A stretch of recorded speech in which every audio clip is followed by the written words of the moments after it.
Hi everyone, thanks for dropping by my YouTube channel today, where I'm about to do a final tests on Michael's Breckwell brand digital version pellet stove controller. This is the second controller of this type that Michael has sent me. If you look in my video history, you'll notice that I have a video for one that I fixed for him about a month ago. Michael sent me this one because he was having some issues with it, and when I received it, I did some troubleshooting work on it and found a problem with a few of the components on it. Those problem components have been replaced. I've done further troubleshooting and have found the controller to now be functioning correctly. As you can see, I have a blinking light on it, which means it's connected to my tester and the tester is powered up.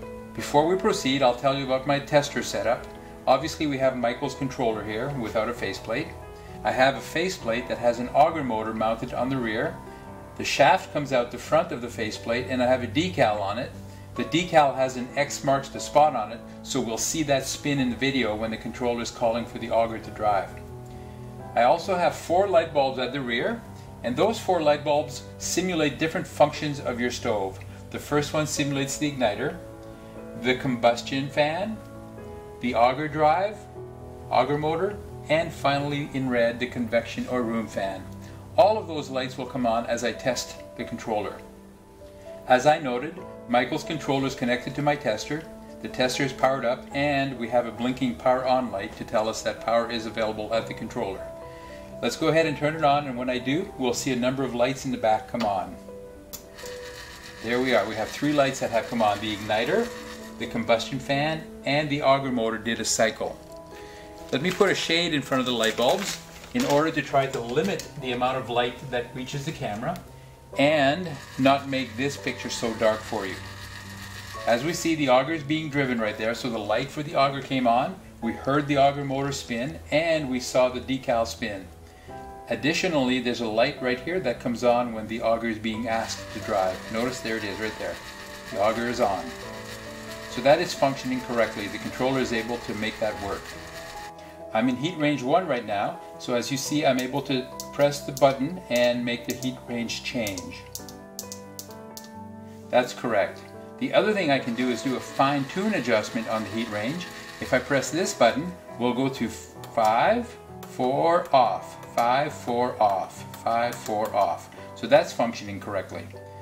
I can also press the convection room on fan button, and you notice that that causes the light to come on and off as I press it. And finally, the last test I can do is press the auger button once this auger cycle is over.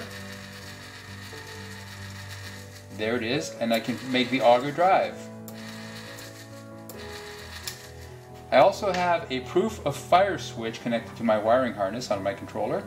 So as I turn that on, we see that the room fan comes on. So we have a proof of fire on switch, and that causes the convection or room fan to spin. That's all I can do with this controller this time. I have had it on my tester for a number of hours, and the timers that are on the board are functioning correctly as well. So I'm okay with all of that. So Michael, there we have it. Your second controller is fully functional. I'm quite happy with the way things have turned out with it. I want to thank you very much for sending it to me. Let me turn it off. Thank you very much for sending it to me. And for all you viewers, if you have a pellet stove controller of your own, whether it's a Breckwell brand, analog or digital, Quadrifire, USSC, any model, and you have a need to have it serviced, or you have questions, please feel free to contact me. My contact information can be found in the description of this video, just below this video. In the meantime, I hope you'll take a few seconds to give this video a thumbs up and subscribe to my channel. I would appreciate that very much. Thanks everyone. Bye-bye.